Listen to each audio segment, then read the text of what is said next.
que los agoreros de la derecha y sus primos de la izquierda defienden a rajatabla y que tienen como único enemigo al peronismo.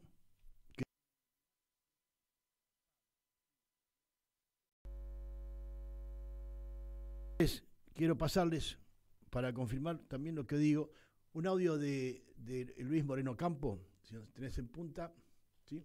Para entender básicamente por dónde vienen algunos personajes cuando dicen que defienden causas populares.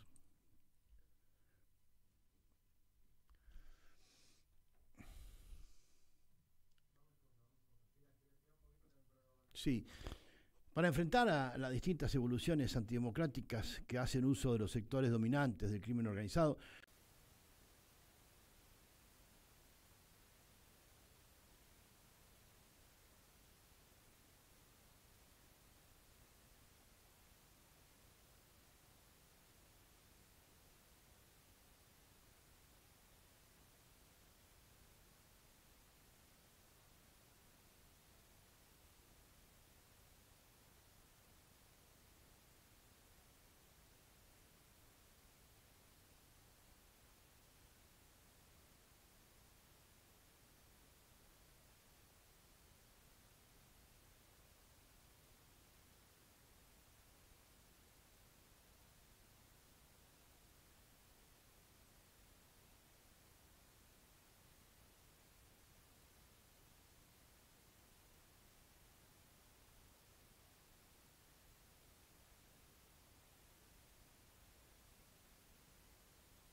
social, civilización, adelantos técnicos y científicos y abundantes recursos naturales para el desarrollo, no lo hizo. Las respuestas parecieran múltiples y complejas, como toda respuesta para explicar procesos tan complejos a su vez como es el desarrollo. Pero en realidad no es así, sino mucho más simple. Fueron saqueados por civilizaciones más brutas e ignorantes, las que enviaban misiones con delincuentes y lo peor de sociedades decadentes y divididas por creencias y sectas, que disputaban poder con métodos de injusticia, muerte y aniquilamiento social, exterminio social.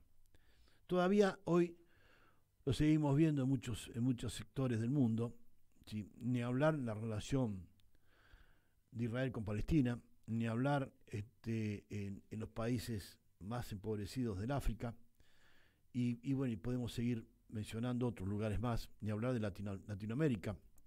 Hace no más de un año y medio en Colombia, en Cali, por los piquetes se asesinaron más de 600 personas, jóvenes, ¿no? Militantes.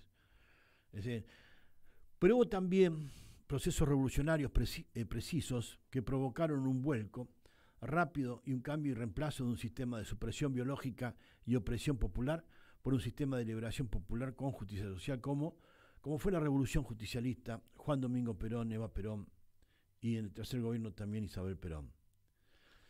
Argentina tuvo desde 1776, creado el Virreinato de Río de la Plata, 6 proyectos políticos, de los cuales solo 2 fueron nacionales y populares, ¿sí? Podemos decir el de San Martín, el de Juan Manuel de Rosas y el de Juan Domingo Perón. Vamos a escuchar un audio, ¿no? Tenemos un problema técnico, ¿sí? Bueno, ok, perfecto. Pero la principal respuesta al desmoronamiento y detención de estos desarrollos revolucionarios, tal como lo sucedió en nuestras civilizaciones originarias desarrolladas, es sin duda y son las élites oligárquicas coloniales que tienen más de 3 siglos de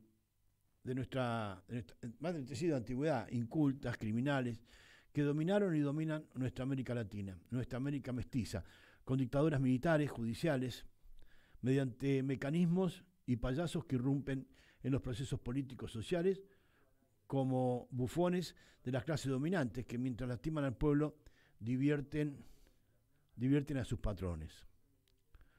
Porque las instituciones y programas políticos de un país dependen de quien tiene el poder. Esa ley y responsabilidad vital sobre todo lo que tiene límites y techo, excepto los servicios que deben pagar a la deuda externa, donde todo lo demuestra que el poder de decisión política lo tienen los acreedores y que no son externos, sino argentinos en su mayoría. Acreedores de la deuda pública en manos de los tenedores de deuda pública, ¿no es cierto? Son de acá, son de nuestro país. Y que las comisiones de auditoría de deuda externa, que entre los especialistas formó parte un economista y compañero que es el doctor Néstor Forero, porque todos los demás fueron curiosamente abogados, algunos ni siquiera abogados, determinó y descubrió, como ocurrió durante el gobierno de Macri con Toto Caputo y ahora como lo es con Daniel Marx, que nuestros negociadores que iban a negociar la deuda externa con los supuestos acreedores privados, externos, y el FMI eran además tenedores titulares de deuda externa, ¿sí? Ellos mismos que iban a negociar, negociaban consigo mismos. Es decir, un conflicto de intereses y de traición a la patria imperdonable. Por eso digo, cuando fueron la vez pasada Pratt Gay, la Kunz y compañía a pedirle al Fondo Monetario que no extendiera más préstamos a la Argentina, ¿sí? Desembolsos a la Argentina, esto es, es de uso habitual, ¿sí? Es de uso habitual, porque esta misma gente, si le racasa un poco el fondo del tarro, son también tenedores de deuda, y entonces lo que pretende es mantener posiciones dominantes para someter y saquear a la Argentina. Es decir, un conflicto de interés y de traición a la patria reiterados y permanentes, y que ninguno, ¿sí?, de los poderes públicos, como la Suprema Corte de Justicia, ni siquiera investigó, ni denunció, ni procesó, ni condenó a nadie.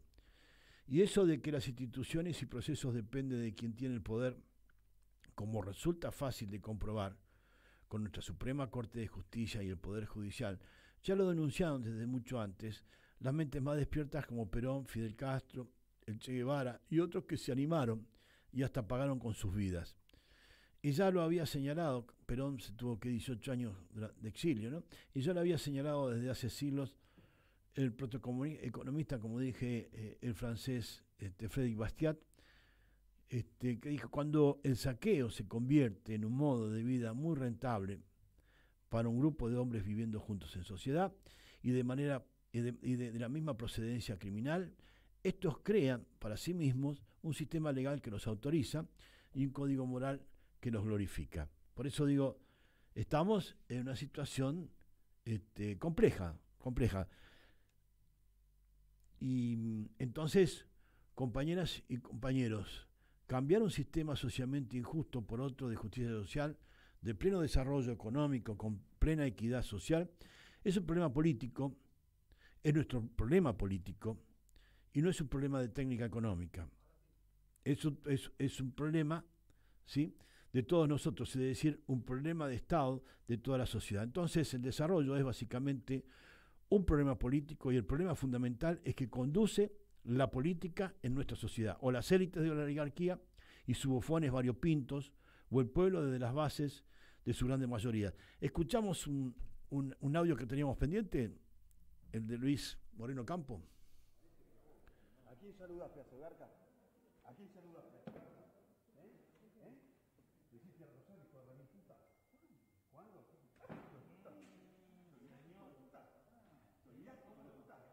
Porque es un delincuente, ¿no sabes quién es este? ¿No sabes quién es este? Este es un delincuente. No me quitas, hijo de puta. No me vas a hacer la suerte. ¡No venga abajo de la zona! ¡Andate a la mierda! ¡Andate a la mierda, hijo de mi puta! ¡Ladrón! ¡Ladrón! ¡Ladrón de mierda! ¿Qué haces, carajo? No son los productores acá.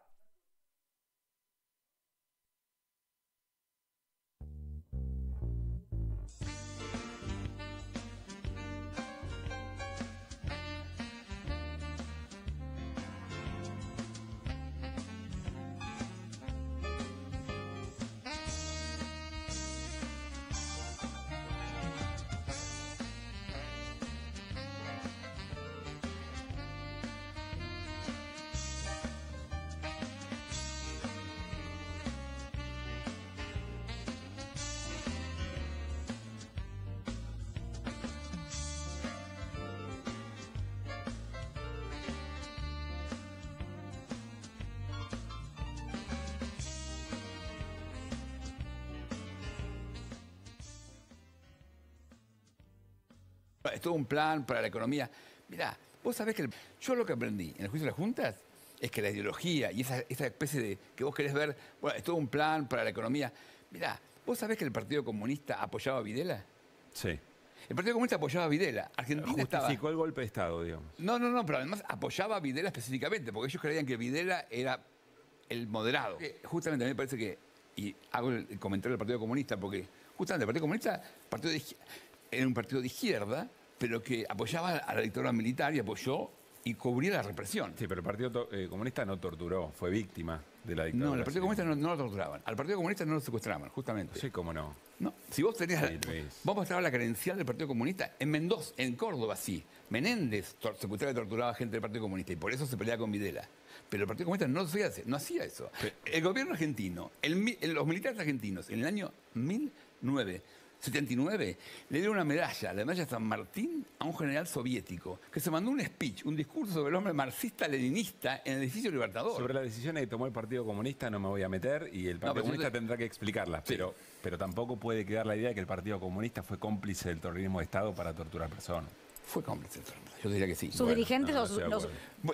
Patricio Echegaray, candidato del Partido Comunista en el año 1983, cuando Alfonsín proponía jugar a los militares, ¿sabes lo que proponía el Partido Comunista? Una alianza cívico-militar. Eso fue. Entonces, justamente, a mí me parece que creer que la ideología no puede cubre la seguridad es mi punto. Lamentablemente, Patricio Echegaray no se puede defender de esto porque falleció. No, es que no se tiene que defender, porque es la verdad. Buscarlo es un dato histórico. No es que yo lo estoy acusando de una cosa. Él proponía, su campaña electoral era una alianza cívico-militar. Patricio Echegaray. Es así. Yo tenía más de 20 años. Y esto es lo que decía nada más y nada menos que el fiscal auxiliar, junto a Julio Estracera, que denunció y procesó a las juntas militares. Pero también debo reconocer que a Estracera y a Moreno Campo le quedó algo pendiente, que es procesar por narcotráfico a Macera, por lo menos, ¿sí? al número 2 de la Armada, a Galtieri, que era el jefe del Cuerpo de Ejército con sede en Rosario, porque ahí comenzó también la historia del narcotráfico, que después los vamos a seguir en otro bloque. Quiero pasar también en un próximo audio sobre Perón, cuando habla de esta situación histórica que tuvo la Argentina con estas dos líneas de pensamiento distintas, ¿sí?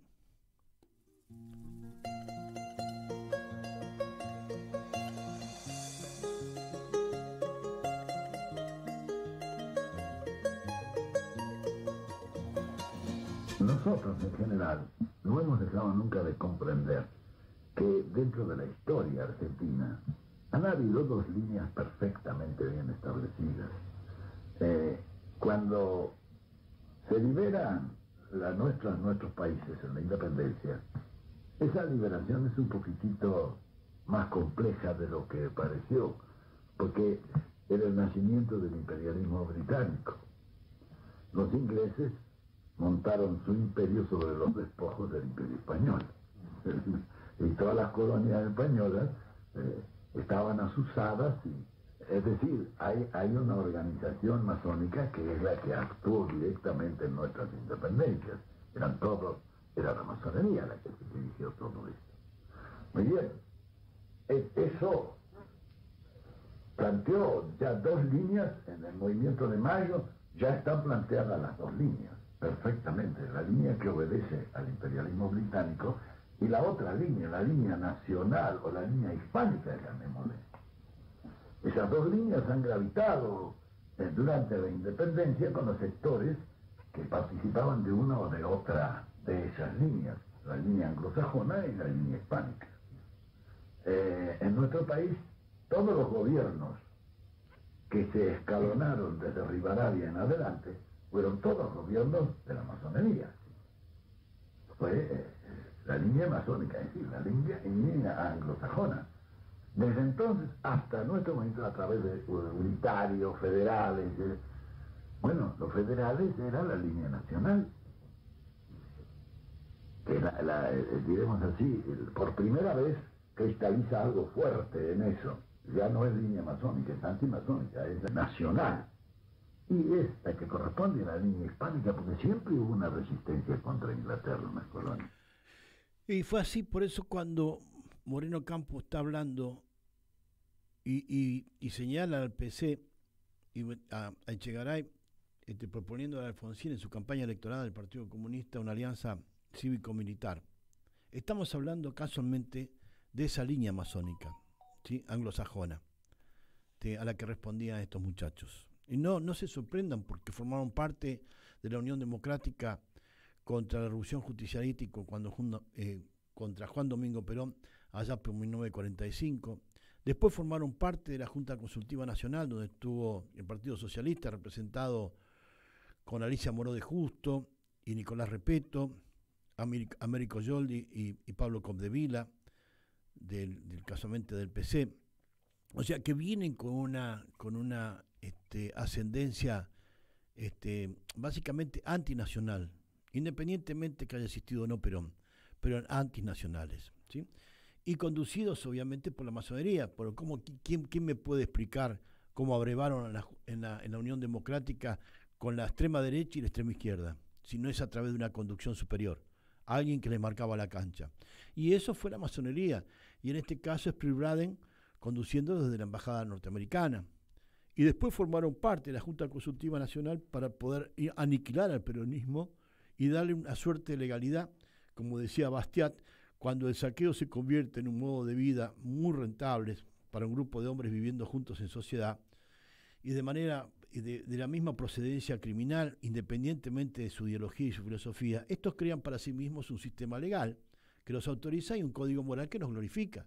Y ese código moral es casualmente, ¿sí?, es la doctrina de la masonería. que inspiró a estos hombres a hacer terribles calamidades con nuestro pueblo y nuestro país.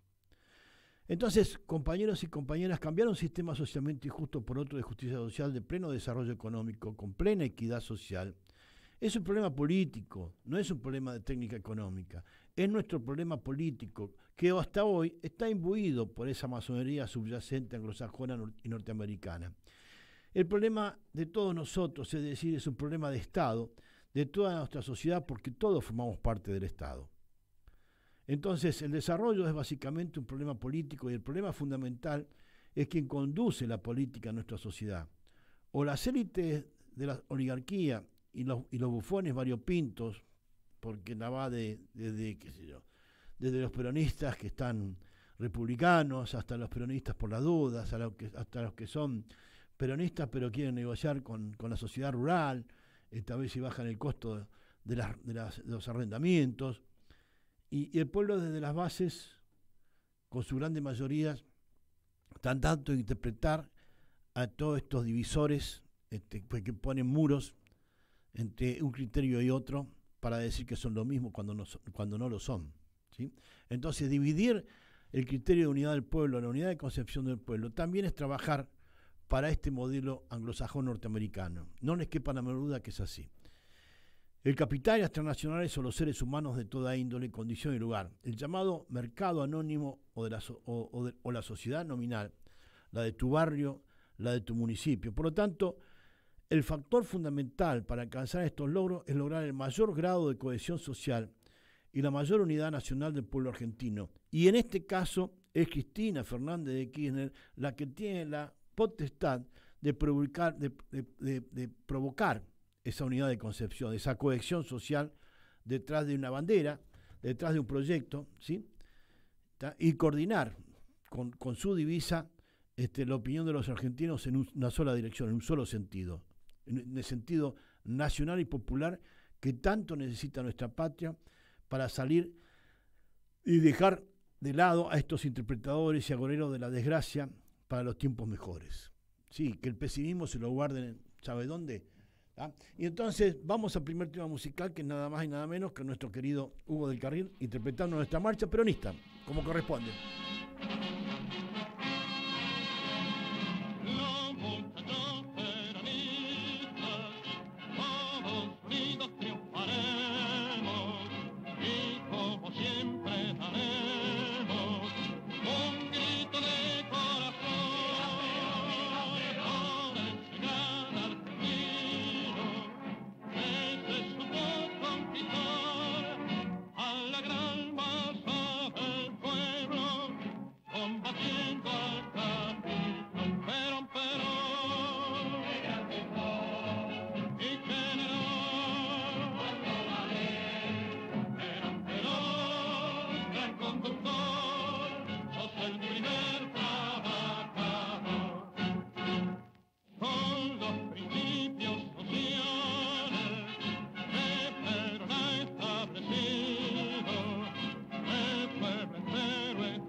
alegría, che. El 25. El 25. El 25. El 25. El 25. El 25. El 25. Todos a las 9 de julio. Todos a las 9 de julio. Todos a las 9 de julio. Vamos, Cristina, carajo.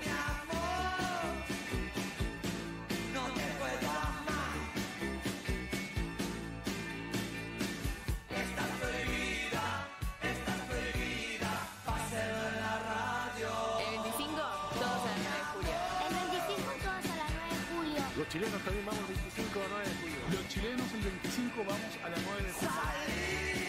Cristina presidenta. Cristina presidenta.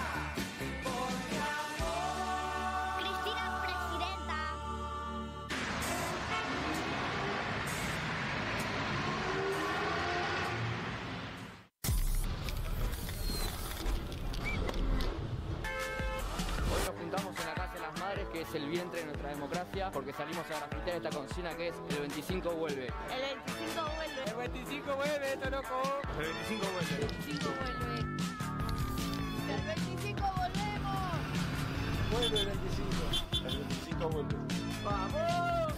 Sí, me dice para el 25 vuelve. No. Estamos grafiteando, escribiendo el 25 vuelve para que todo el mundo se entere que el 25 vuelven a ser la patria. Vuelve ella, vuelve el pueblo, vuelven nuestros sueños. Este 25 de marzo, el 9 de julio, tenemos que estar todos juntos.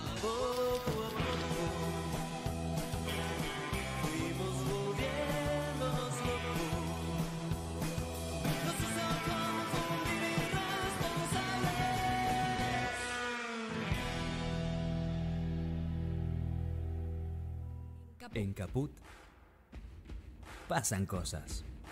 Martín Sabatella. Yo creo que Cristina es la mejor candidata que tiene la Argentina. Cristina no solamente garantiza un triunfo electoral, sino que garantiza un rumbo de ese segundo capítulo del Frente de Todos que tenemos que construir con un triunfo este año en las urnas. Beto Pianelli.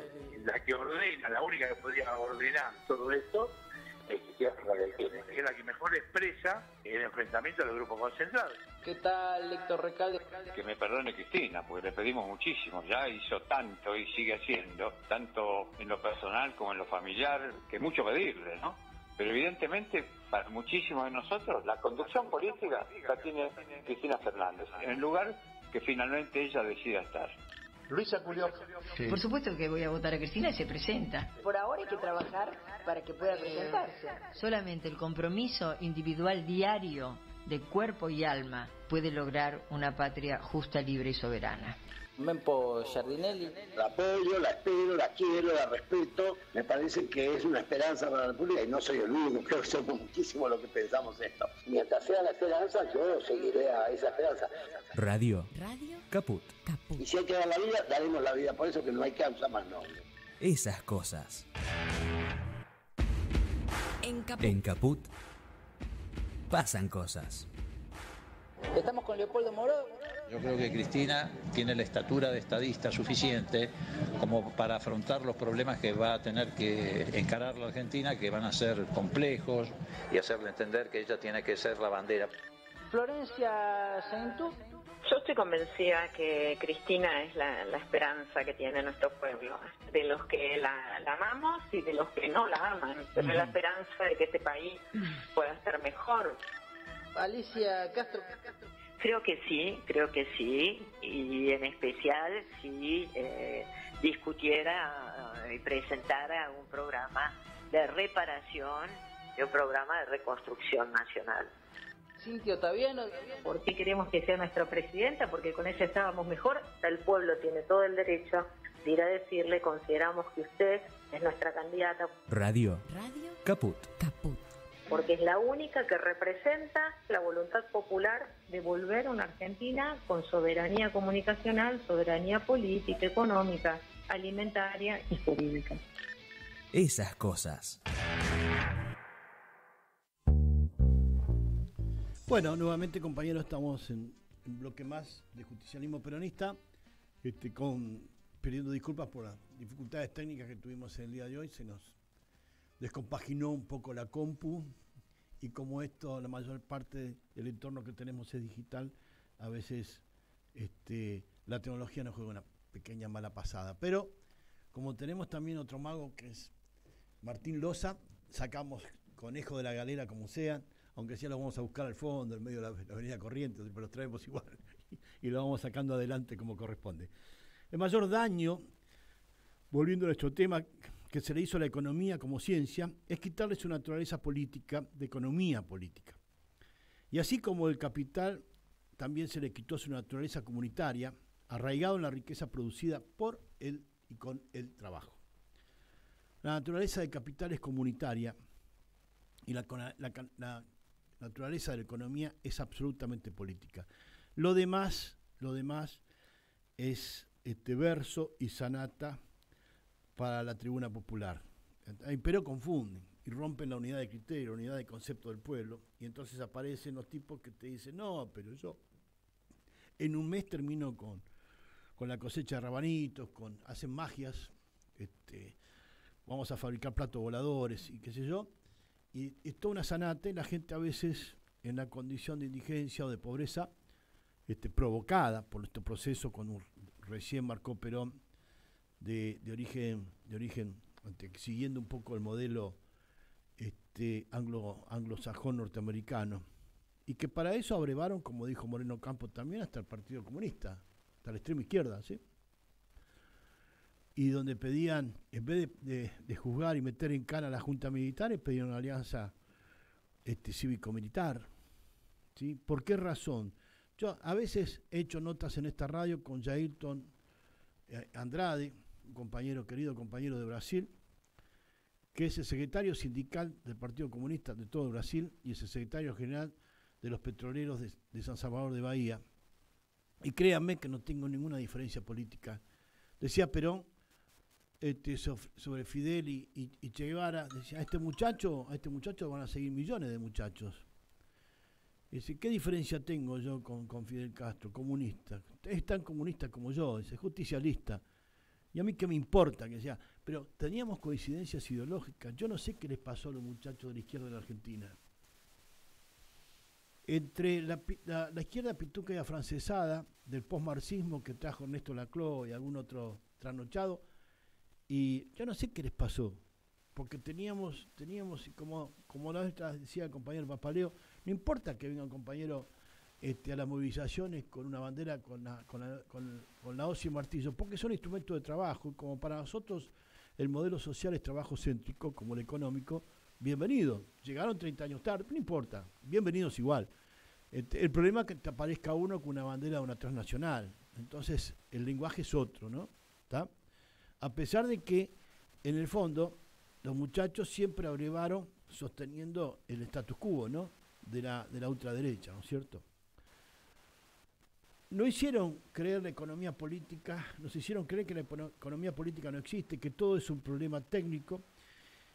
Y al hacer abstracción de las relaciones de poder dentro de una sociedad mediante el sistema de desinformación pública, de los medios de comunicación, sistema de desinformación pública, nos convirtieron en seres humanos funcionales a los poderes dominantes, abandonando la unidad de criterio, la unidad de conceptos que nos dejó la revolución justicialista, dejando el poder crítico de reflexión popular en manos de los operadores y periodistas mercenarios de la mentira. Ya, escuchar La Nación Más, tenés que tomar algún enemético que no te permita vomitar, porque te juro que te pones a vomitar. Lo escuchás media hora, va muerto. Y después pasás al centro de estudiantes, que es el C5N, donde me parece que estuvieran discutiendo el viaje de egresados, pero no política. Muchachos, si no vamos a construir la unidad de concepto del pueblo argentino detrás de una líder, como puede ser Cristina Fernández de Kirchner, vamos muertos, ¿eh? O sea, lo que tenemos en riesgo es la patria, después el movimiento, si se quiere, peronista, ¿sí? Y por último, los hombres que pueden ser artífices de un destino común y no instrumentos de la ambición de nadie, ¿sí? Entonces, hoy a nivel global estamos dominados por intereses de gran capital, el imperialismo de capital, especialmente del poder financiero, que sufre del mismo síntoma de autosupresión, ¿sí? Y como alguna vez escuché decirle a Daddy, supresión como peronista, porque a veces nos cuesta hasta decir que somos peronistas, en alguna reunión social. La falta o ausencia de regulación, supervisión y capacidad de intervención sobre el sistema financiero mundial hoy especialmente en Estados Unidos, resultó ayer en el 2008 y hoy nuevamente una de las grandes mayores crisis económicas, ¿sí?, y políticas de los últimos años. Hoy la secretaria del Tesoro de los Estados Unidos, y escuchen bien, la secretaria del Tesoro de los Estados Unidos, Janet Yellen, ha dicho públicamente que a partir del 1 de junio es muy probable que se declare el default, la quiebra financiera de los Estados Unidos. Repito, que se declare el default, la quiebra financiera de los Estados Unidos, porque no pueden pagar su deuda externa pública. Estados Unidos no puede pagar su deuda pública. Así como Joe Biden le ha solicitado al economista y decano de Economía de la Universidad de Harvard le presente al mayor socio del Fondo Monetario Internacional un rediseño completo de este organismo, ¿sí?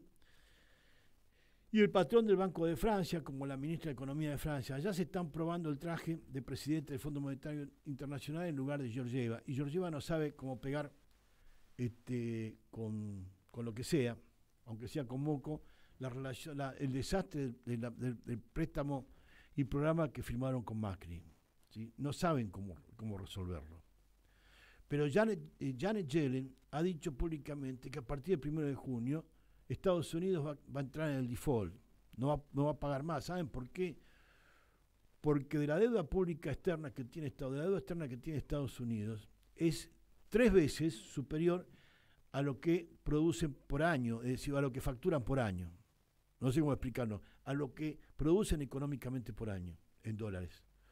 Por lo tanto, si Estados Unidos ahora le pide, a través del Fondo Monetario Internacional o de la deuda externa privada que tiene la Argentina, que se lo garanticen con bienes, como estos boludos que quieren dolarizar la economía, ¿vas a dolarizar la economía como hizo Cavallo con Menem, firmando garantías de recursos del Estado y empresas del Estado como garantía, ¿sí? Y en caso de que vos no puedas devolver los dólares que te dan para dolarizar la economía, se quedan con el petróleo, con el litio, con el agua, con lo que sea. A ver, lo que está en juego es eso. Nadie alegremente pide dolarizar la economía, sabiendo como economista de que Estados Unidos no va a poder pagar un sope de lo que debe, un centavo de lo que debe.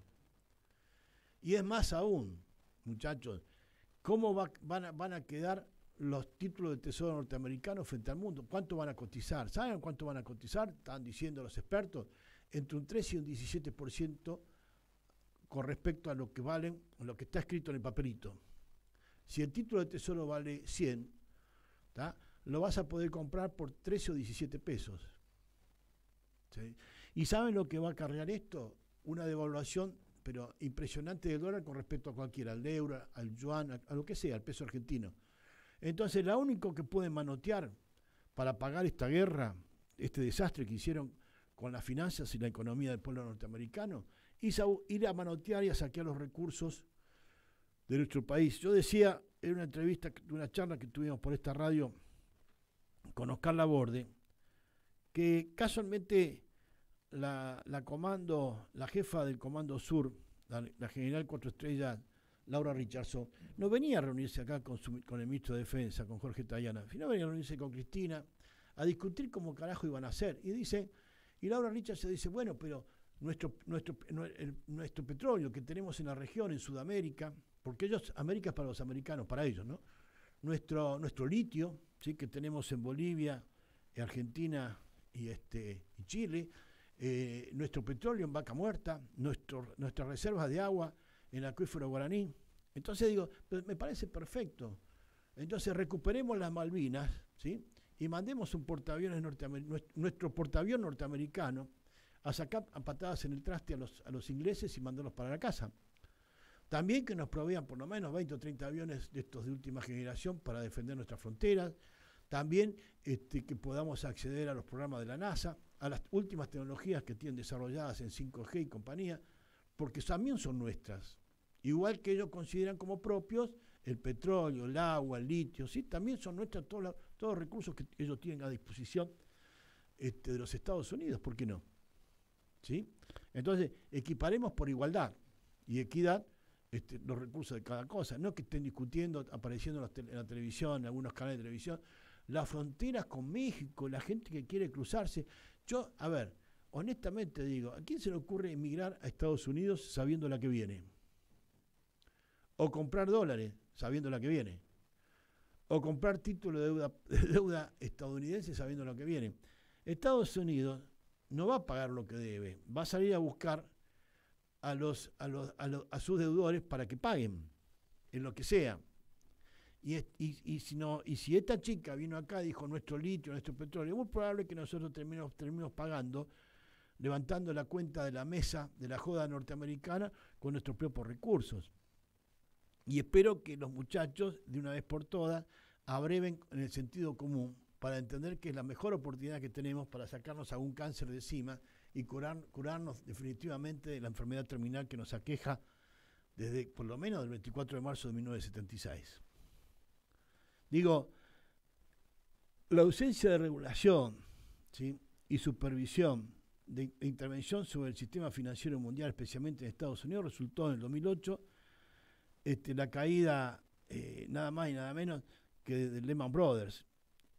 A los bancos inversionistas del sistema financiero de Estados Unidos se les permitió crecer sin ningún tipo de control en una economía política de joda, de escolazo, de casino, y llegaron a permitir impulsar el famoso too big to fail, es decir, demasiado importante para que quiebren. Y resulta que quebraron. Y las familias de clase media norteamericanas, de laburo, no pudieron seguir pagando sus hipotecas y créditos, y muchas de ellas hoy viven en la calle, aún endeudadas, pero sin techo. O sea, siguen pagando sus hipotecas, pero sin vivir en la casa que hipotecaron, ¿no? Y el Lehman Brothers Bank, multimillonario, a causa de volcar a la pobreza a miles de familias de clase trabajadora, tanto es así que sus directores se fueron de retiro a las Bahamas con costo de gasto millonario, gastaron entre 5 y 6 millones de dólares para terminar de procesar mentalmente la cagada que habían hecho. Y así finalizó el discurso liberal y mafioso de la no intervención estatal. Y hace poco vimos como el Silicon Valley Bank, ¿sí?, de California fue intervenido en 4 días por la secretaria del Tesoro, la que dije el otro día, la Janet, ¿sí?, en solo 4 días.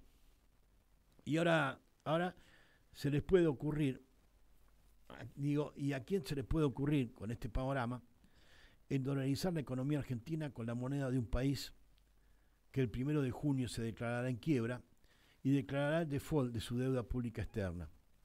Porque deben 3 veces el PBI anual de los Estados Unidos, es decir, 3 veces más de lo que producen o facturan por año. La dolarización, como la ecuatoriana, exige la entrega de garantías reales, hipotecas, prendas, etcétera, sobre los bienes de la nación a cambio de dólares, cuya cotización la fija el acreedor de esos dólares prestados. Entonces, ¿a dónde irán a cobrar los acreedores de los Estados Unidos, que está en quiebra, que no va a poder pagar su deuda? A quedarse con todos los activos de los países dolarizados, como Ecuador, y por la moneda yanqui, ¿no?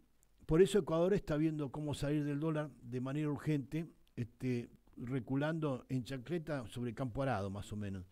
Y entonces, en quiebra el sistema económico y financiero norteamericano, sus activos y valores caerán muy rápidamente, así como el valor de su moneda. Acuérdense, muchachos, que el dólar comenzó a caer, excepto los dólares financieros argentinos. Excepto los dólares financieros argentinos, a los que seguramente la Suprema Corte de Justicia tiene el deber de defender, o sea, al dólar MEP, al dólar bolsa, hasta al dólar blue. Si no, yo siempre voy al pensamiento básico, primitivo, porque soy bruto, si no solo se piense cómo habiendo un dólar ilegal como el blue, jamás los cortesanos, los ministros de la Suprema Corte de Justicia, hayan emitido una denuncia, una condena ni nada. Cuidado, vienen por eso, por salvar y por sostener los dólares financieros, ¿sí?, que han inventado acá, que como dólar de silicona, ¿sí?, para poder sostener no sé qué. Porque hoy, como en el 2008, sucedió que se redujo enormemente la economía y el costo de vida de la clase trabajadora de Estados Unidos y la pérdida principalmente de sus viviendas, pero contrariamente, luego de la crisis bancaria, la fortuna de los más ricos y las ganancias financieras de estos bancos que hicieron cualquier desastre con la gente, aún hoy mantienen un nivel de riqueza récord. Por eso, no importa que ellos no puedan pagar la deuda externa, la tendrá que pagar el pueblo laburante y no los millonarios, ¿sí? pero los ingresos y remuneraciones de las familias trabajadoras, han recuperado su valor como era previo a la crisis, es decir, han sido sumergidos en una pobreza de la noche a la mañana durante más de 15 años, como pasó acá, cuando el señor Cavallo en el gobierno de Menem, de la noche a la mañana, vos te acostabas con 100 australes y te levantabas con 10 centavos de peso. Eso significa pérdida de valor adquisitivo y comete la deuda que tenés que pagar, ¿no? Europa ha sido ocupada por un ejército de bancas financieras, así como países prósperos del Medio Oriente fueron aniquilados por los ejércitos de Estados Unidos, estoy hablando de Irak, Libia, Gran Bretaña y Francia, con la complicidad de una supuesta ciencia económica que dictan o lavan las cabezas con cínicos tecnicismos académicos mentirosos que deforman la realidad de la economía política y la complicidad para saquear las riquezas de los países sometidos. Con las burocracias financieras internacionales del Banco Mundial, del Fondo Monetario, y nos disfrazan ideologías de muerte como ciencias, a las que apoyan todo el variopinto de política desde la izquierda a la derecha, y ya ni siquiera es economía neoclásica, que por su profundo fundamentalismo, casi criminal, hoy debiera llamarse economía teoclásica. Por lo que se repiten las mismas viejas caducas recetas de autoridad mafiosa en contra del ser humano y a favor de las élites de capital financiero. Por eso, acá hoy tenemos una Suprema Corte de Justicia que, por más que quiebre Estados Unidos, va a salir a defender los dólares financieros que la Argentina inventó. Eso que no le quepa la menor duda, porque es uno de los ejes de poder para poder someter al pueblo. Por eso los latinoamericanos somos expertos en crisis, Argentina es experta en crisis y además inventa clases de élites o élites de poder ejecutivo, como la Suprema Corte de Justicia, y que solo fueron interrumpidos por los gobiernos de Juan Domingo Perón, que apenas fue volteado cuando bombardearon el 16 de junio del 55, después lo voltearon en septiembre. Lo primero que se conformó es una Junta Consultiva Nacional con toda esta raza de HDP, ¿sí?, que condenó el peronismo, inventado el decreto 4161, después el plan con Intes y compañía con Frondizi, solamente para provocar 18 años de silencio, ¿tá?, y exilio del general Juan Domingo Perón. Un Juan Domingo Perón que recuperó y reinstaló derechos humanos en todas las áreas de la vida en igualdad y equidad. Porque el error no es técnico sino político, y siempre ponen un técnico gurú sin autoridad política y además nadie votó para solucionar nunca nada y cada vez peor. Ahora la pregunta es ¿por qué se vuelve a repetir? ¿Sí? ¿Por qué se repite lo obvio y se aplica la receta de lo peor? Es muy simple, porque el problema no es técnico sino político, el problema es la relación de poderes. Entonces, la solución de la crisis es recuperar y devolver el poder peronista de la revolución justicialista, llevando al pueblo al poder con una sola unidad de concepción para la unidad de acción. Porque esta solución de recuperar el país, luego que Uriburu, junto a las políticas de Hoover, los Estados Unidos destruyeron a Argentina con la década infame, Juan Domingo Perón demostró que se puede devolver el control del capital y el mercado en las manos del pueblo trabajador. Juan Domingo Perón fue el único dirigente que supo construir autoridad política con el pueblo, poniendo a disposición del pueblo el control del capital y el control del mercado. Ahora, sería bueno alfabetizar incluso al voto opositor sobre por qué es la importancia de una Cristina Fernández sea la única que puede conducir el país y la unidad de concepción del pueblo, porque es la única dirigente que posee autoridad política, aunque muy golpeada.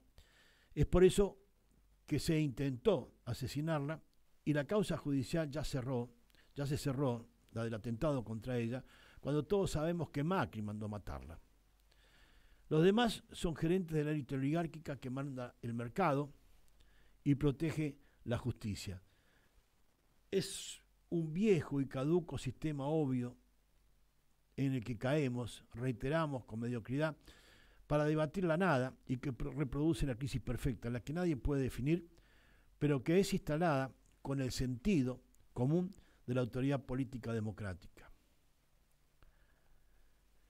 El Instituto Argentino de Promoción de Intercambio, IAPI, fue un ente público argentino que tenía como finalidad centralizar el comercio exterior y transferir recursos entre diferentes sectores de la economía. Funcionó bajo la órbita del Banco Central y director fue el economista y presidente del Banco Central, Miguel Miranda. Vamos a desarrollar este concepto en el próximo bloque. Vamos a una pausa musical un mundo para Julián. Gracias, Martín.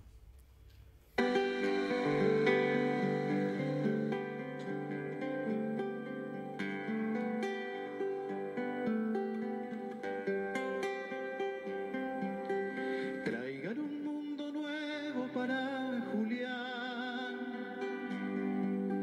porque el que le robamos no aguanta más. Manos de tacuara, corazón de piedra, paisano de las entrañas de mi tierra, hijo del sol, preludio de Dios, raza sin abrigo, por el sendero del monte podrás brillar. Devuelvan un mundo nuevo para Julián, el cielo que anda buscando para volar. Dueño del tiempo, nunca de este suelo, el camino es para todo el que quiera andar. Vuelve mi niño, vuelve a tu aldea, en Pindópotl, con vos un hermano al viento florecerá. Traigan un mundo para Julián, para Julián, para Julián. Traigan un mundo para Julián, para Julián, para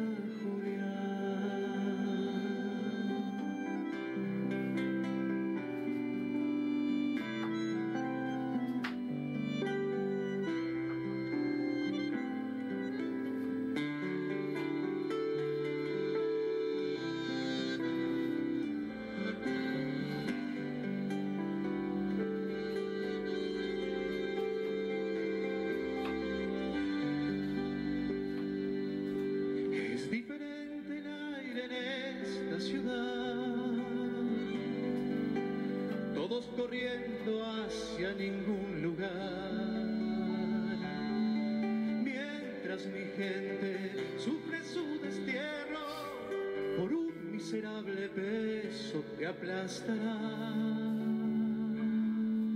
Luna de abril, con tu misterio alumbra el camino que llevará a mi pueblo a la libertad.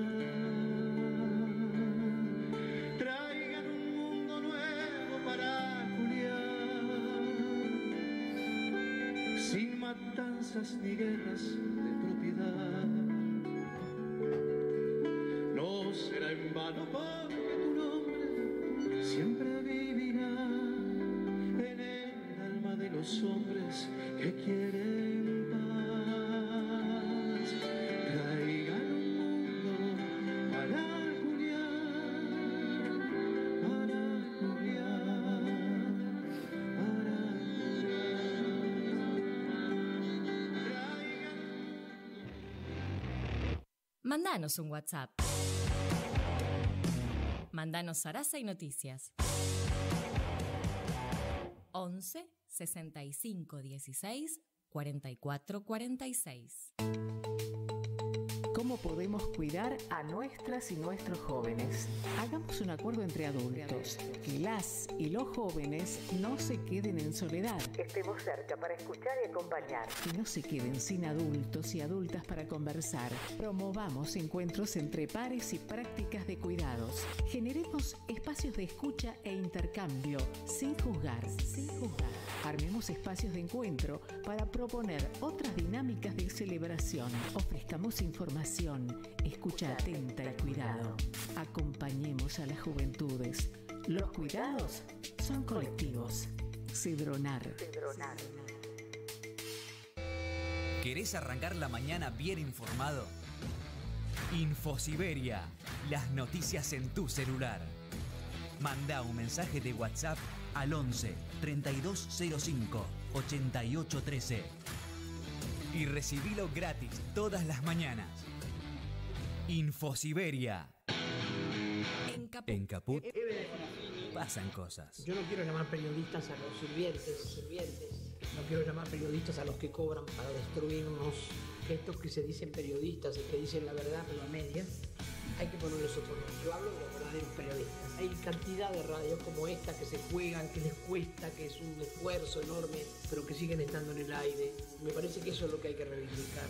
Radio Caput. Yo hablo de los verdaderos periodistas. Esas cosas. Justicialismo peronista. La voz del pueblo de Perón. En Caput.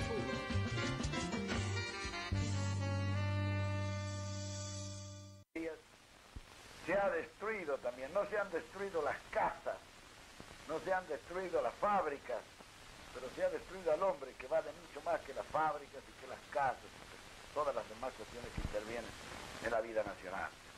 Esa destrucción es la que ha producido la atonía y la falta de trabajo y de empeño, de unidad en el trabajo para poder llevar el país adelante. Por eso cada día que pasa la situación es peor. La solución de este problema, hay que ver qué problema es en la economía el que está produciendo todo este mal al país. El problema es básicamente un problema de descapitalización. El país ha sido descapitalizado. Primero, porque no ha trabajado lo suficiente. Segundo, porque las perturbaciones permanentes han impedido gran parte del trabajo que quería realizar. Y en tercer lugar, las negociaciones que se han realizado en el orden económico financiero que han permitido que desde el exterior nos descapitalizaran totalmente. Y cuando ya estábamos descapitalizados nos han comenzado a hacer préstamos abundantes que han llegado casi a 4.000 millones de dólares para asegurarse que durante 10 o 15 o 20 años más nos van a descapitalizar por ese camino. Frente a ese problema, la Argentina puede resolverlo de una sola manera, trabajando. La descapitalización se corrige capitalizando al país. Y la capitalización no es nada más que trabajo acumulado. Es decir, es el ahorro del propio trabajo que se va acumulando que forma la capitalización. Mientras sigamos en este estado de cosas, la descapitalización seguirá adelante. Ya el país no tiene créditos, el país no tiene prestigio en el exterior, la confianza ha desaparecido, el factor psicológico interno e internacional va hundiéndolo cada vez más en su propio problema. ¿Qué se necesita hacer? Hay que poner al pueblo argentino a trabajar, como decían los alemanes, durante 24 horas si es posible. Bueno, realmente, en general, ¿quién hace trabajar al pueblo argentino si el pueblo argentino ha perdido la fe? Muy bien, ahí está la solución. Hay que llevar a...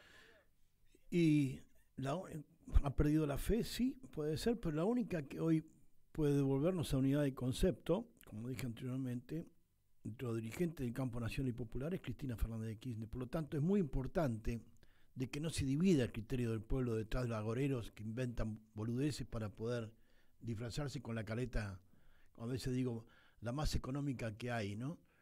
Tampoco podemos volver a formar un frente de coalición ideológica variopinto, donde pasó Graciela Ocaña, donde pasó Martín Lustó, donde pasaron, a cualquiera, ¿no?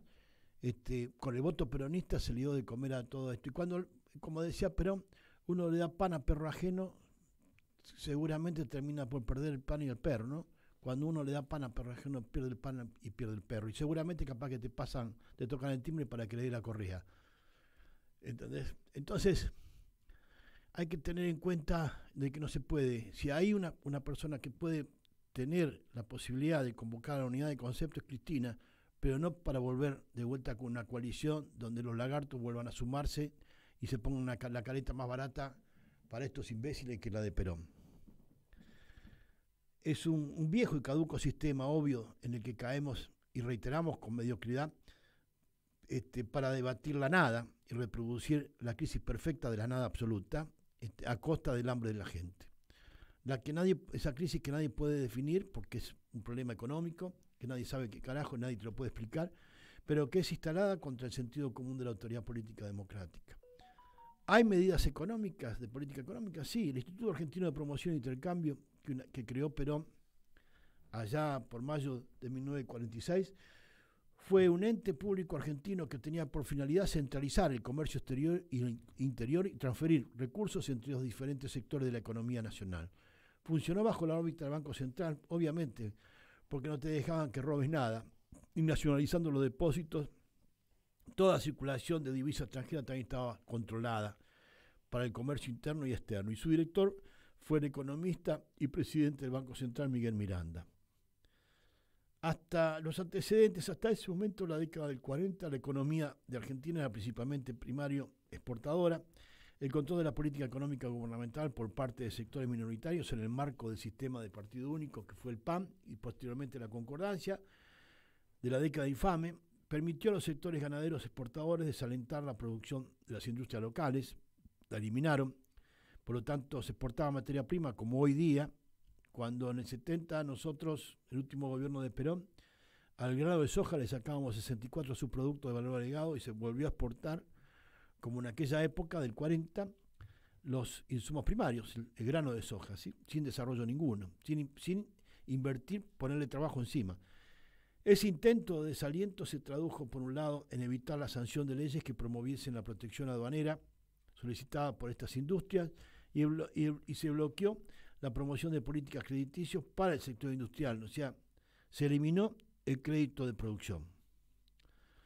Los condicionamientos externos impusieron no solo situaciones desiguales y totalmente desfavorables para Argentina, por eso el préstamo con el Fondo Monetario Internacional, para evitar que haya un renacimiento de la producción, de un modelo de economía productiva, ¿no? Donde el capital esté al servicio de la economía y esté al servicio del bien general a partir de producir y trabajar.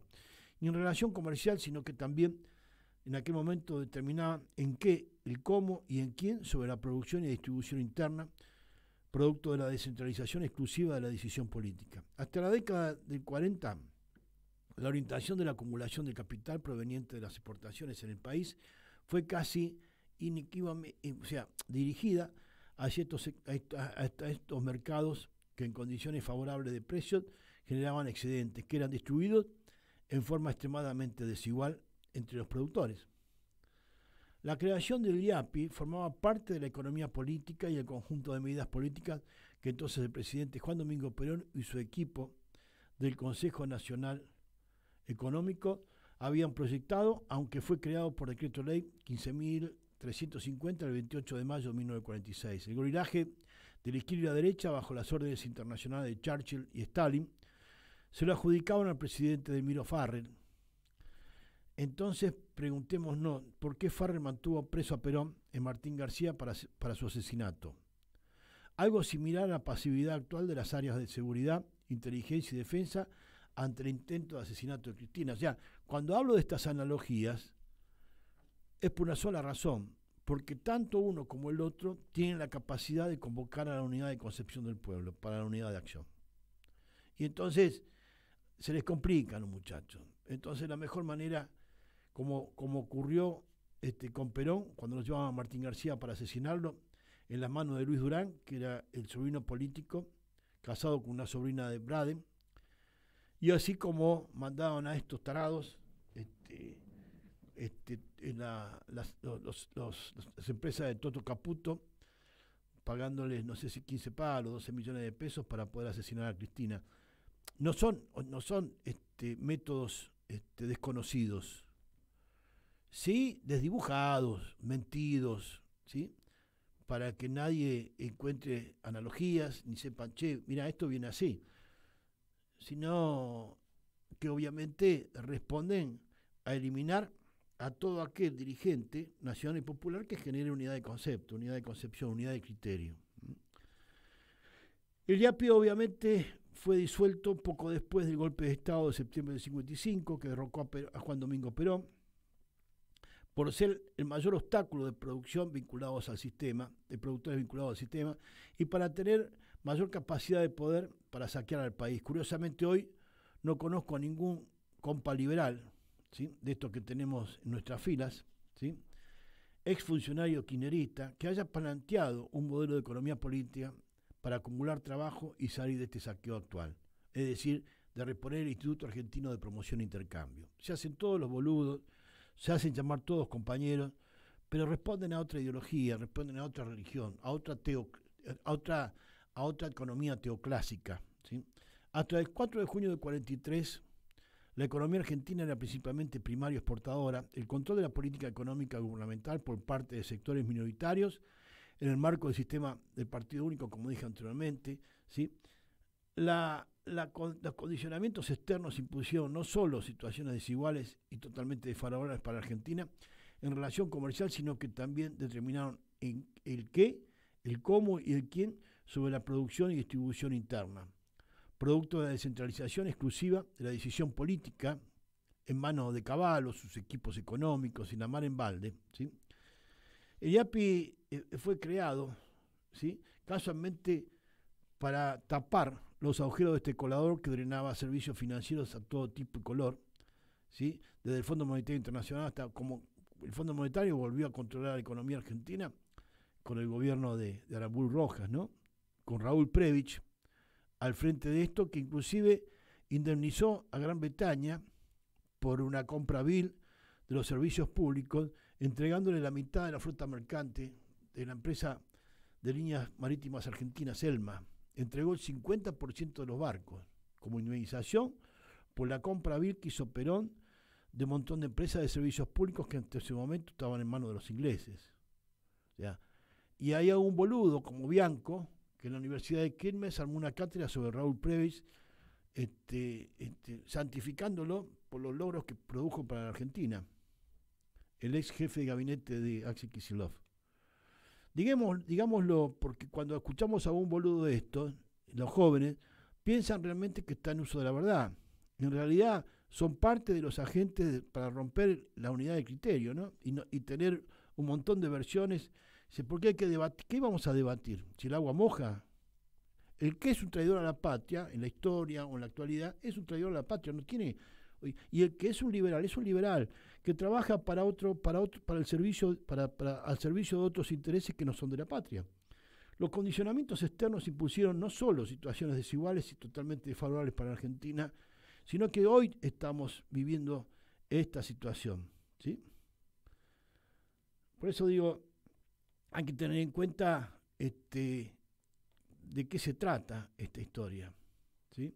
Porque si no, seguimos poniendo la creación. Fíjense ustedes, voy a volver un poco sobre como digo yo, la arquitectura peronista.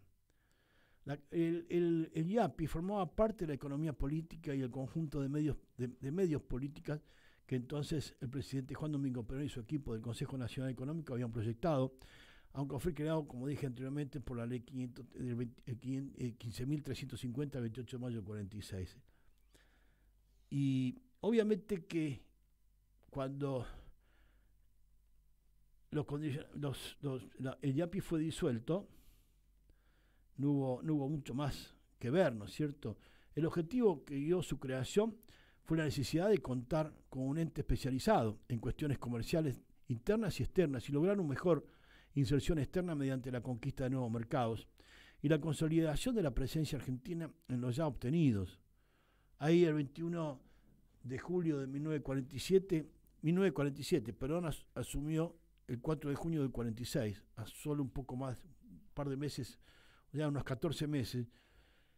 Eva Perón, después de visitar España, ¿sí?, y de llevar un par de barcos de alimentos por la Fundación Eva Perón, para restituir bienes y derechos a los españoles que estaban muertos de hambre, bajo el régimen de Franco, Eva después fue a generar contratos comerciales de producción con diferentes países de Europa, entre ellos Francia.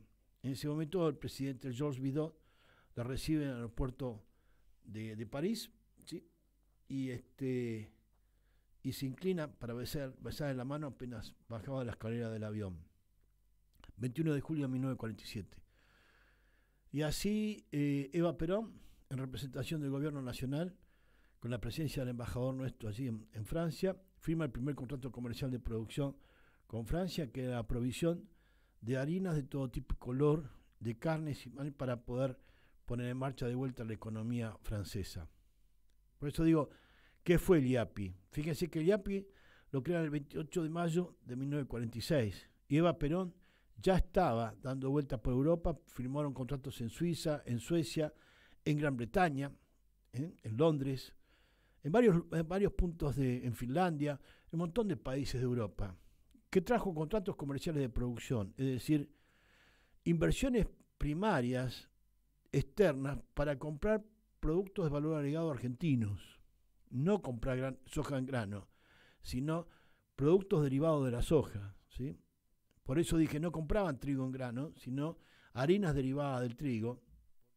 El molino más alto que tendría Francia en ese momento mediría 1,5 metros de altura, porque había sido destruida por los bombardeos alemanes, etcétera, etcétera.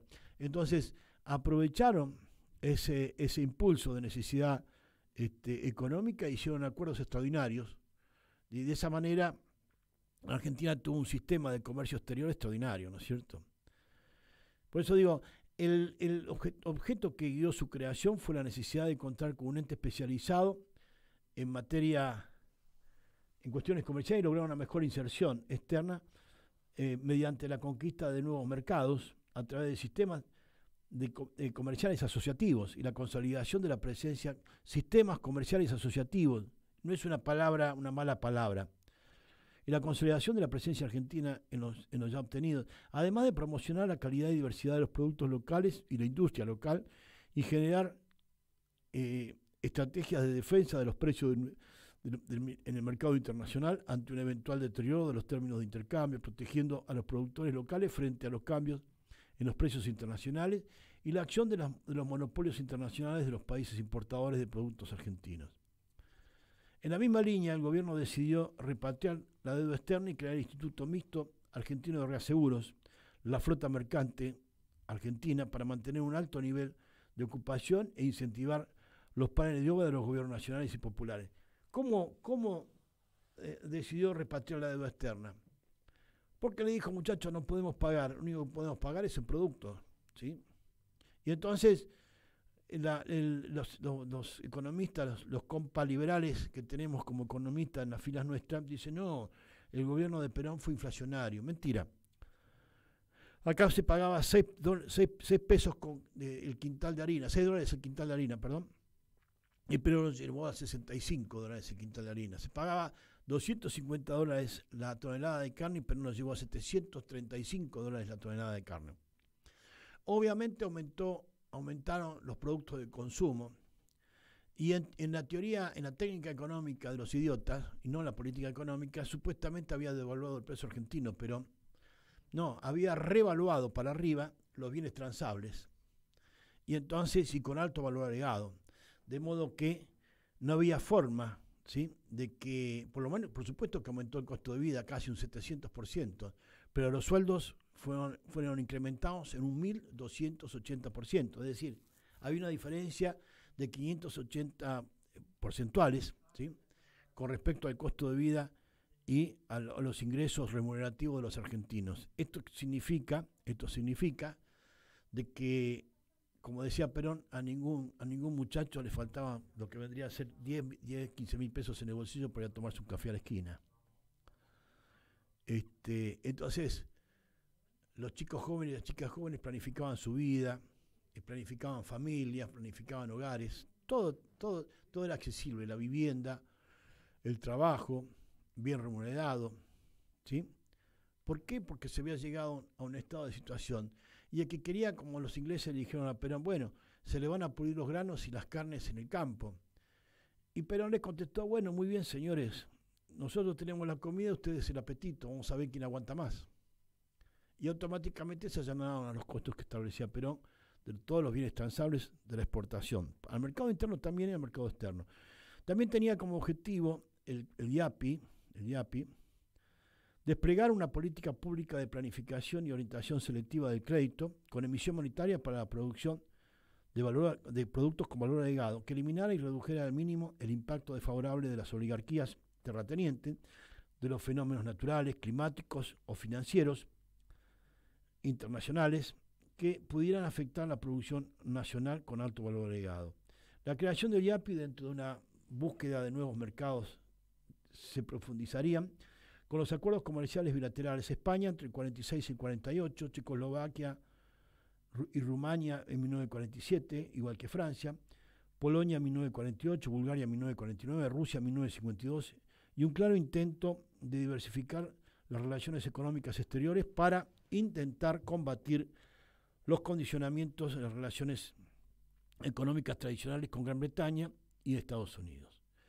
El organismo contaba con diversas funciones. En el plano comercial se encargaba del comercio interno y externo, también cumplía funciones financieras, incluso el sector privado para la adquisición de bienes de capital e insumos de todo tipo. Cuando el instituto compraba productos elaborados que no lograban colocación, establecía el margen de beneficio al sector industrial, creaba comisiones mixtas especiales para resolver la crisis de ciertos sectores productivos, adquiría materia prima para entregarla a los industriales a fin de que procesaran por cuenta y orden del instituto, etcétera, sin riesgo financiero ni económico. Asimismo, desarrollaba funciones de promoción y fomento en tanto determinaba que actividades productivas eran prioritarias y en consecuencia debían recibir un tratamiento especial, como por ejemplo el otorgamiento de créditos sin obligación de devolución, es decir, aportes no reembolsables. Por otra parte, también subsidiaba la producción de ciertos bienes de consumo masivo con el fin de mantener el nivel de salario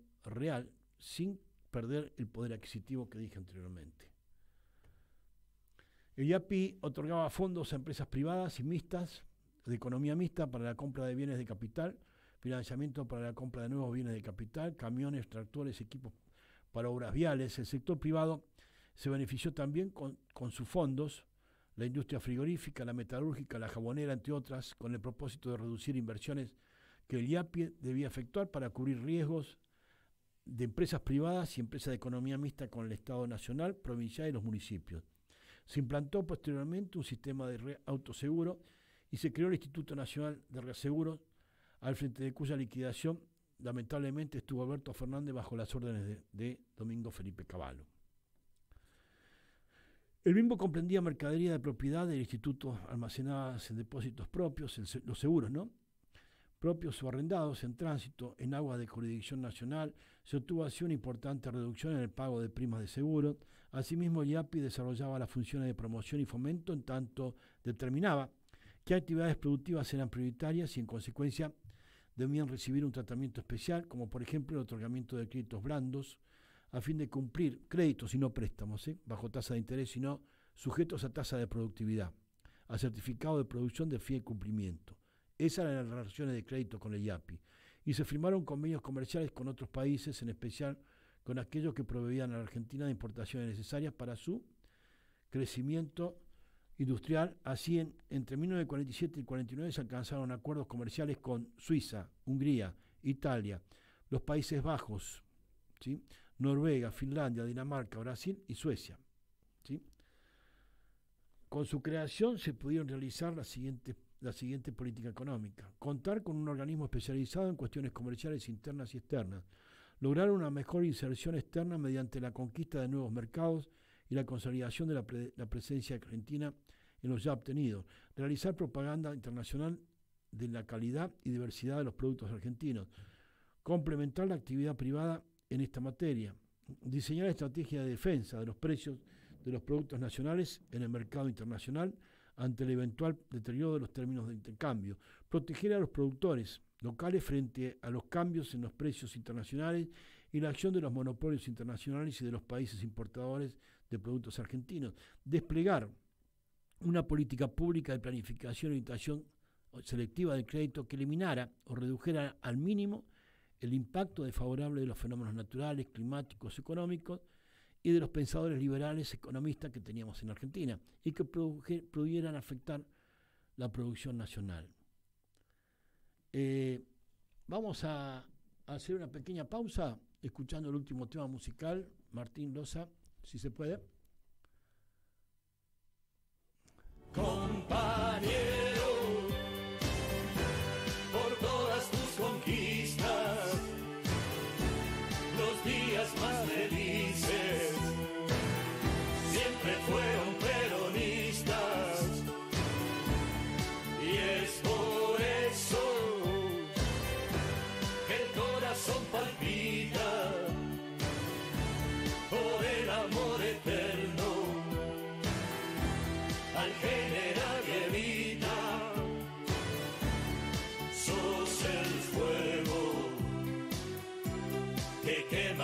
la llama,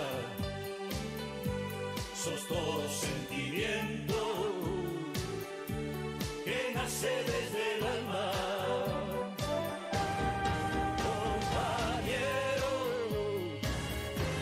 por todas tus conquistas, los días más felices siempre fueron peronistas, y es por eso que el corazón palpita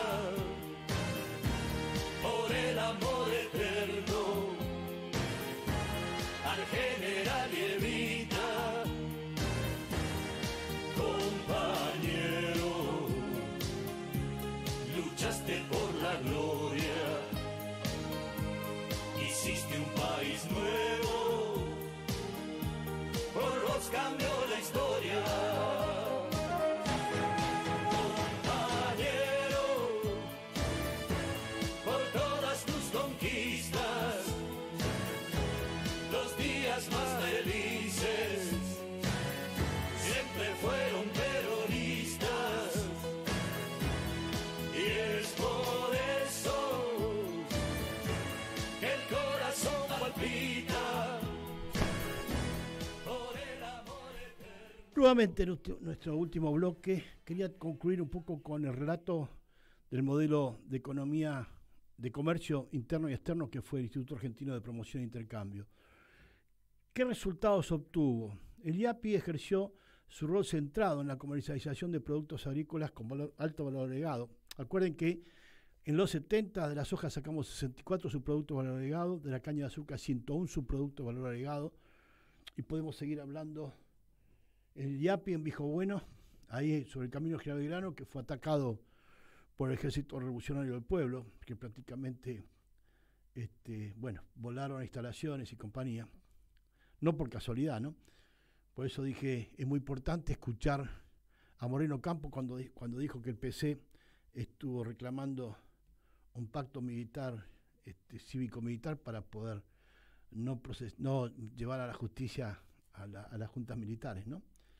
Por eso digo, IAPI ejerció su rol centrado en la comercialización de productos agrícolas, principalmente trigo, comprando en el mercado interno y vendiendo en el internacional, mientras que el caso de los productores, de los productos ganaderos, asumió un papel más activo y de intermediación y recaudación de ingresos. Eso se corresponde con la importancia relativa que estos bienes tuvieron por esos años, medida tanto por el volumen como los precios, es decir, se comercializaron principalmente cereales, carnes, seguidos por productos ganaderos y todo con alto valor agregado, también forestales y mineros. El IAPI en 1947 ganó 1.200 millones de dólares en la comercialización de las cosechas, convirtiéndose en una fuente de divisas para el país. Para 1953 las ganancias habían llegado a 1.370 millones, ¿sí? Se utilizaba como mecanismo de compra al productor agrícola su producción y al mejor precio del mercado, que luego era comercializado por el Estado en el exterior, obteniendo los mejores precios a través de contratos comerciales de producción, posibles al negociar en grandes cantidades. La diferencia quedaba en poder del Estado y era devuelta mediante créditos para la producción, emitiendo moneda nacional por contrapartida real en producción, en productos elaborados, en bienes y servicios.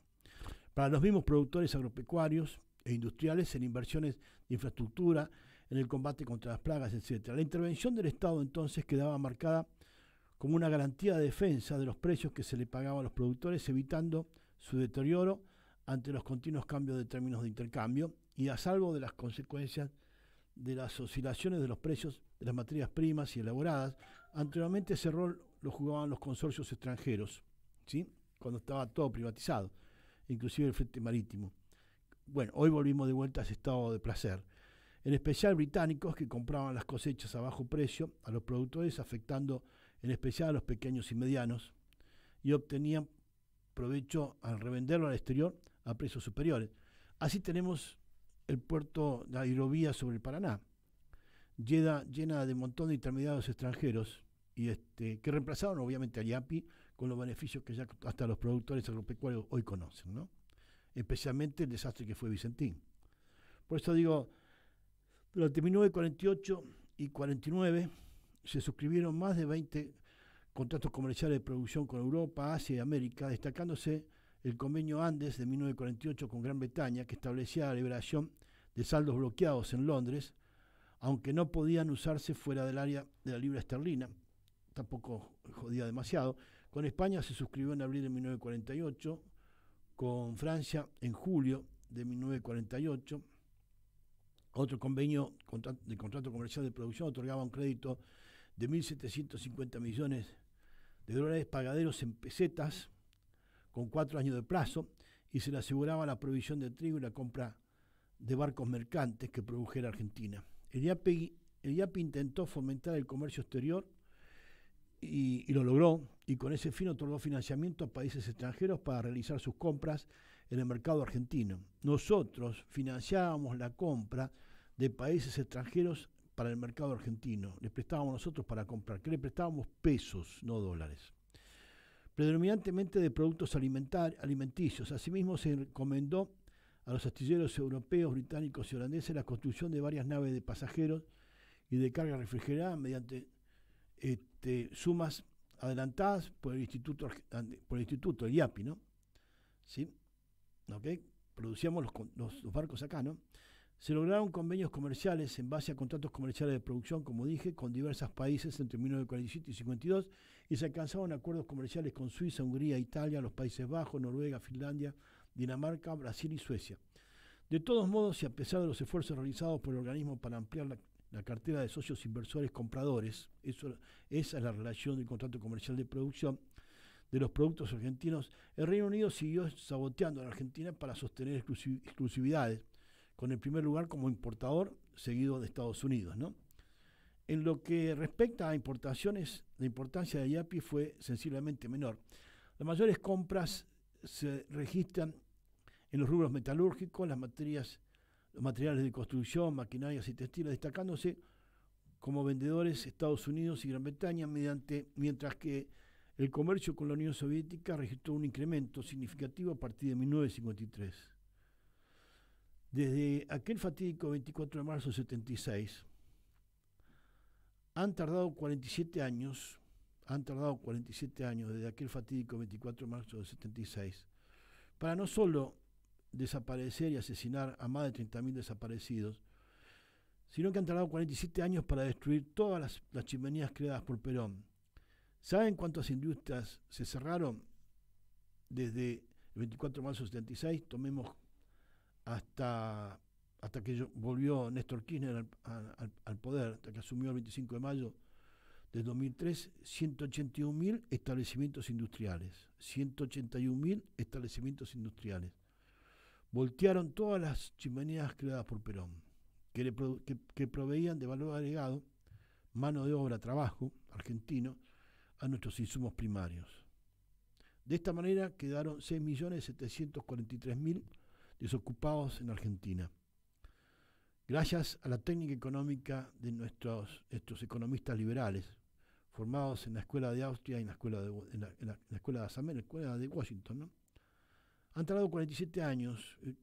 Tuvimos el milagro de tener un Martín Guzmán, formado también en los Estados Unidos, a la luz del Banco Mundial, del Fondo Monetario, para destruir todas las chimeneas creadas por Perón. Todo este maravilloso sistema de política económica que movilizó recursos y distribuyó riqueza con equidad y justicia social. Y gracias a burros y bestias han reinstalado con la fuerza el derecho de las bestias, hoy parapetrados en la Suprema Corte, como en 1930 cuando voltearon a Irigoyen para entregar el país con un burro como Uriburu, otro burro como el presidente Hoover de Estados Unidos, mediante un viejo sistema de impunidad, que el protoeconomista, como dije al principio, Frédéric Bastiat, que vivió en 1800, dijo: cuando el saqueo se convierte en un modo de vida para un grupo de hombres viviendo juntos en sociedad, estos crean para sí mismos un sistema legal que los autoriza y fuera de la ley establecida, pero también un código moral con la difusión de sus actos que los glorifica a través de los medios de comunicación, de los idiotas útiles, también mercenarios de la vida y de la realidad, que a pesar de sumergir con conciencia y cultura en la pobreza al 40% de los argentinos, siguen intentando ver a qué grado de bajeza llegamos. Para esto también hace falta romper la unidad de criterio o de concepción del pueblo, con predicadores agoreros de establecer maravillosas promesas jamás cumplidas y que en su mayoría figuran en las nóminas de algún servicio de contrainteligencia extranjero, porque nadie rompe la unidad de criterio argentino si no es pagado, si no es saboteado, ¿sí? Para poder llevar al pueblo al pesimismo, ¿sí? a la desesperanza. ¿Okay? Hoy solo Cristina Fernández de Kirchner posee la cualidad de autoridad política para convocar y movilizar la unidad de concepción del pueblo, y que cada uno desde su puesto de lucha saque su bastón de mariscal en cada hogar, en cada cuadra, en cada barrio, para enfrentar la criminalidad de este sistema de crimen organizado transnacional que encarnan estos HDP, no voy a ser grosero. 7 de cada 10 argentinos y argentinas piden su regreso al gobierno nacional, pues la consideran la única con capacidades manifiestas para eliminar estos crímenes políticos, y créanme que el pueblo jamás se equivoca. Por eso se le intentó matar, ¿sí? Porque tiene esta cualidad de poder lograr hacer un corte transversal entre los argentinos y llamar a la unidad de concepción, para la unidad de acción, ¿no? El pueblo ha comprendido que nuestra crisis no es de técnica económica, sino de política económica. Y Fernández de Kirchner ya lo explicó y lo estableció, y sabe que el pueblo no es estúpido. Entonces es muy importante, compañeros, que vayamos pensando en que no podemos seguir sosteniendo la división del concepto, ¿sí? Que nos dividan en clases sociales, que nos dividan en trabajadores sumergidos en la pobreza, en no poder saber cómo sigue tu historia, en no poder acceder a una vivienda digna, en no poder, cuando nuestro país es rico, o sea, cuando somos un país desarrollado, porque tenemos riqueza en sobreabundancia que nos permite vivir con dignidad. Y entonces, cuando no hay inversión privada, entonces hay inversión de Estado. Y acá en su momento estuvo Nahuel Silva de la agrupación Martín Fierro hablando de la posibilidad de crear empresas municipales, haciendo estadísticas sobre qué municipios tienen empresas municipales. Entonces vemos ahí las sociedades que creó Quintela en La Rioja, ¿sí? Las sociedades de economía mixta, volver de vuelta a que los municipios planteen, en vez de poder tener un plazo fijo, como ocurre con algunos municipios de 17.000 millones de pesos, que en realidad es lo que te sobra y que no pudiste colocar en el mercado financiero para poder hacer más guita. Flaco, pongan en marcha todo tipo de empresas. Ahí en Castelli Echarri hizo algo parecido, creó una empresa de construcción. Es crear trabajo porque es el único medio de capitalizar al hombre, a la mujer, al municipio, a la provincia y al país. Hay que capitalizar con trabajo acumulado. Y entonces, para los peronistas sabemos que esa fórmula no falla, ¿sí? Nos pueden sacar con golpe de Estado, lo que ustedes quieran, pero esa formulación no falla, y es muy importante que entonces comprendamos que tenemos que ir por esos caminos. Por eso dediqué gran parte del programa hoy a hablar del IAPI, del Instituto Argentino de Promoción e Intercambio, que no es casualidad que se pueda volver a llevar. Lo que pasa, me llama la atención también que muchos compas liberales hayan perdido ese rastro, ese sendero, y propongan argumentos de técnica económica que para poder disimular, tapar, que en realidad están hablando de economía política, de política económica. Y la verdad, estamos un poco podridos los argentinos que nos entreguen permanentemente a los intereses. Estados Unidos el 1 de junio declara su quiebra, declara su default, porque debe 3 veces lo que produce por año, lo que factura por año en deuda externa, debe 3 veces, debe 300% de lo que pueden producir y pagar. O sea, no pueden seguir pagando su deuda. Es decir, hicieron la guerra, despilfarraron plata por todos los costados, y ahora la fiesta la tiene que pagar a alguien. Entiendo de que tenemos que ir a un modelo de política económica o de economía política que nos permita blindar el país para no caer en esto. Supuestamente, como dije anteriormente, la Suprema Corte va a salir a defender los dólares financieros que tiene inventados la Argentina, y realmente ese no es el camino a seguir, sino producir y trabajar. Así que, compañeros, me voy despidiendo. Esto fue Justicialismo Peronista. Le agradezco la operación a Martín Loza. que pudimos sacar algunos conejos de la galera, a pesar de las dificultades técnicas que tuvimos en el día de hoy. Y les mando un gran abrazo, como cada sábado de 8 a 10, Justicialismo Peronista. Bienvenidos, compañeros, compañeras. Un gran abrazo. Viva la patria, viva Perón, viva nuestro proyecto nacional y popular, que es la Revolución Justicialista. Muchas gracias. Hasta el próximo sábado. Les habló Omar Seijo. Y nada, viva la patria y piensen bien en que hace falta una dirigente que nos lleve a la unidad de concepto, a la unidad de concepción, a todo el pueblo argentino. Y esa, sin duda, la que tenemos cerca es Cristina Fernández de Kirchner. Hasta el próximo sábado. Gracias a todos.